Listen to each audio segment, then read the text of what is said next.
Hey, trigger warning in advance for topics of food, weight loss, lowering LDL cholesterol, and baking, and anything of that nature. If those topics trigger you, please scroll to a different video. Most of my content is not like that, however, this video is. So for context of what this video is going to be, it's going to be a walkthrough recipe on a yummy snack you can make when you're craving something sweet, but you don't necessarily want to mess with your LDL cholesterol too much.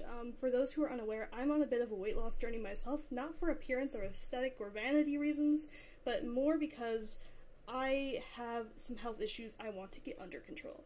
I am at risk for type 2 diabetes and prediabetes, and I also have higher than I should have total cholesterol, including LDL cholesterol.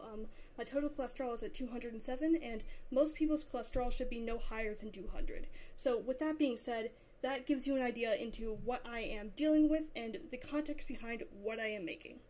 So let me walk you through what exactly you yourself are going to need. So you're going to need this. You're going to need some old-fashioned oats, preferably something with as little additives as possible.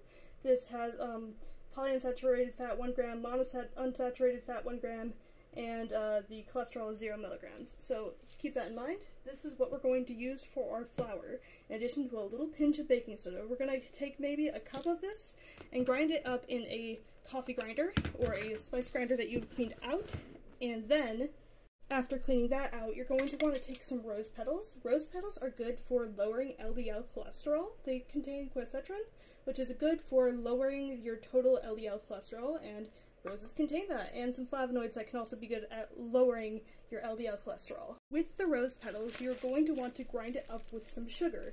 Just maybe a tablespoon at most of sugar with the rose petals. Likewise, you're going to need something to put the rose sugar in, so this is going to be a container for me. Same with the flour that you're going to make. You're going to want a type of container for that flour, so you can store whatever you don't use. Other things you're going to need is a little bit of matcha. This is a culinary grade matcha that can be used in baking, and this is what I'm going to be using. Just a pinch of this because green tea is also good, especially matcha or green tea is very good for lowering your LDL. Also, to measure, you're going to need like measuring cups and measuring spoons, in addition to a small ramekin like this.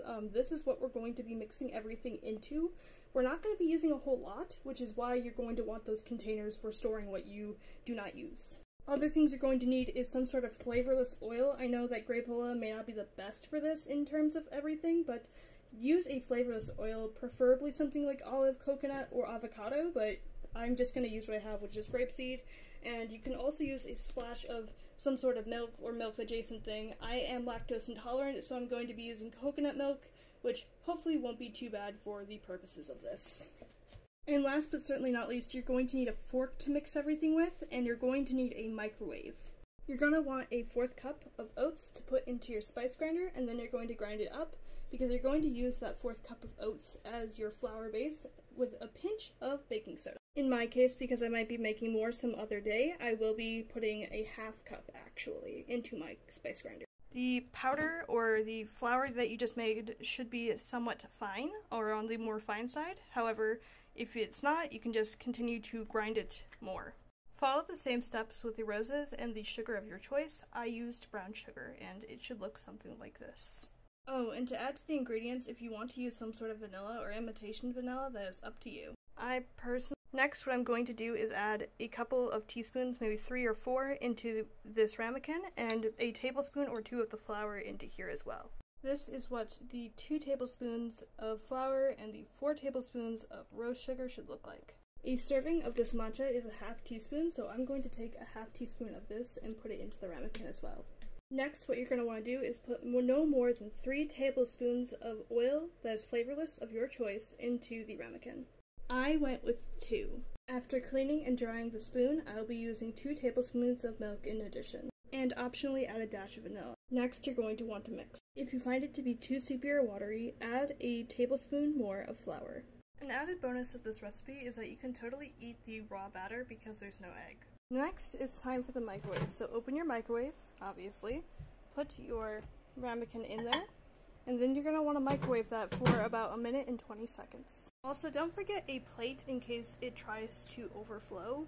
This should be what it looks like. Feel free to drizzle honey. It's going to be a dark blue-green because the anthocyanin in the rose petals will turn more blue-green because of the reaction to the heat in addition to the other ingredients. Let me know how you enjoyed this recipe, and sorry for its longness. I hope you enjoy this delicious treat.